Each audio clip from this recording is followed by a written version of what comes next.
I think I'm going to stay right here, though, in the kitchen because I hear brownies are on the menu next. Exploring the realm of whole grain and botanical baking, author and chef Rose Wilde used inspiration from her global travels and her new cookbook, Bread and Roses. And she's here right now to cook with me. Hi, Kelly. Hi. I'm so excited to be here. Oh my gosh, I'm so excited to have you. This already smells delicious. What are we cooking up today? Today we're going to make some persimmon quinoa brownies. So we're using quinoa flour, which is naturally gluten-free, so everybody can eat these brownies. And we're using one of my favorite fall fruits, which is a hachia persimmon. It's this beautiful thing here. Wow, I've never seen anything like this. Okay. Yeah, it's getting softer. You really want to use them when they're soft and almost pudding-like. So we've kind of scooped it out here, and we're going to top the things. But we should get started. Yes. Right? Okay. So what do you already? I know. I'm hungry. What is already happening in your kitchen? So I already put my brown sugar and my eggs in here and whipped it up so that it's nice, what we call a ribbon stage. And you'll see here it kind of flows off my whisk really beautifully. So that's what we're looking for. Okay. And now that it's nice and foamy, we're going to take our melted chocolate and butter, classic brownie approach. Yes. And we're going to pour it in, and then we're going to slowly fold it together. Fold it in. And folding is a term of art. Yeah, exactly. If you've ever watched, some of those shows, I feel like it's very confusing what's folded in, but you're just pouring it in. I mean, there's some incredible jokes about folding in. But it is a term of art. So we pour it in essentially to start, and then from there, you want to go to the bottom of the bowl and then lift up and then back in. So it looks like I'm kind of folding it together, right? So that's what we mean by folding. And what it is just a really gentle way to combine ingredients rather than... I know. I would think that you really are whipping it up. Clearly, I'm not in the kitchen as much as I should be, I guess. But once we gain volume, then we want to gently fold things in so we don't lose that volume. So a recipe calls for folding if you just incorporated a lot of air. That's kind of a cheat code. Okay. And is this like the marble kind of texture that you're looking for? Yeah. Okay. So slowly it's going to become completely chocolatey. And you can see that once I've got it started, I'm not going really slow, but I am keeping that technique of folding up.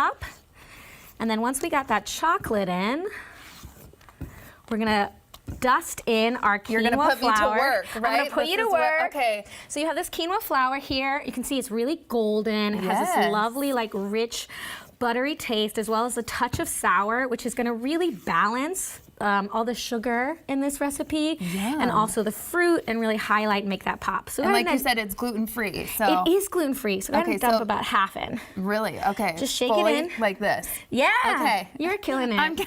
You're in the kitchen just enough. Okay. And again, I'm just gonna keep folding that in. You're getting a workout this morning. Okay. It really does nice on your arms. Yes. So if you're a baker or you spend any time in the kitchen, you can skip arms day. Okay. You heard it here first. All right. Some more. Okay. The rest. You want the full? Okay. Yeah, we just do it in 2 batches to be a little gentle. Again, love it. We just want to show tender love to our baked goods because they're going to be... it's a chemistry, right? I mean, you have to follow the steps. It's not really something that you can just taste test, right? Well, I think there is a degree of play. I think that baking gets a bad rap for being too rigid, but it's just because people haven't spoken that language as much as cooking. I like that. So once you get a few times under your belt, you can start to figure out when can we play and what can we do and what can we change.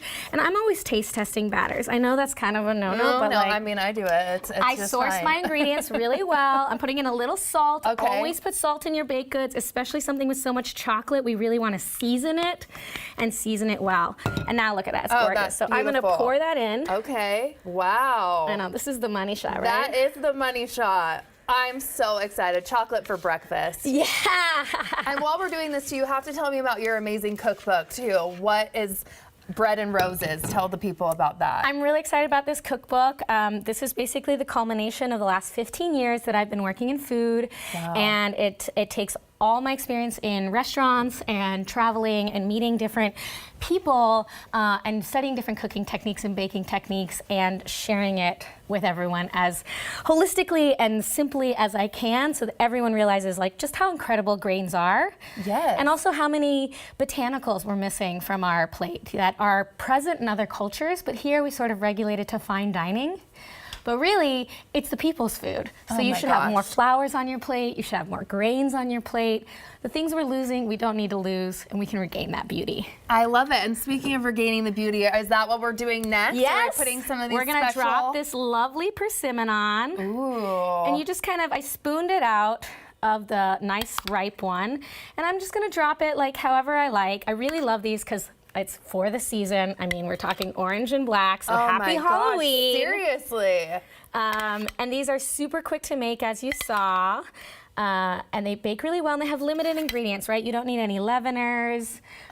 So most people have these things already in their cupboard.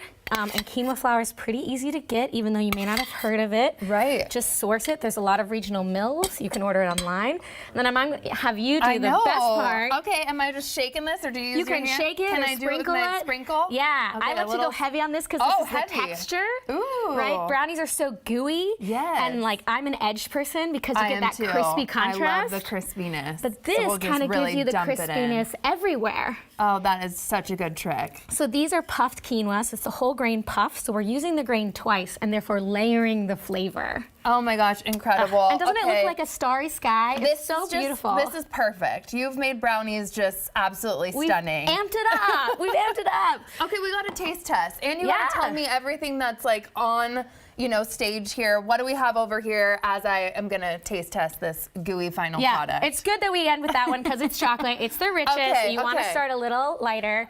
So I brought in a lot of the like more snacky bites for you to try. So in the front there we have a corn cookie with mango and rolled in pink peppercorn. Ooh. So it's got a little spice, right? Because often in the Americas we find mango with chili, and it's really good to have sweet with spicy. Again, we're talking about balance. And so this is a cookie you could make gluten-free because it's with corn, but we're using a split here. This is probably one of my all-time favorite cookies in the book. Oh my God. And the book is organized globally. So each chapter is going to be Europe or the Americas or Asia, and you're going to encounter not only the grains from that area, but the produce as well as the botanicals. Oh my gosh. And then you have this semolina chocolate chip cookie, which is from Western Africa and Northern Africa and Western Asia. That's one of my favorite cookies. I started making this for an Italian restaurant. So semolina is a pasta flour. Oh my gosh. But it gives this crispiness and this custard, if you want to try that one. Oh. Rose, we are out of time, but I'm going to try all of this at the break, and I'm taking a brownie. Yeah, take a bite of that at least. As we go.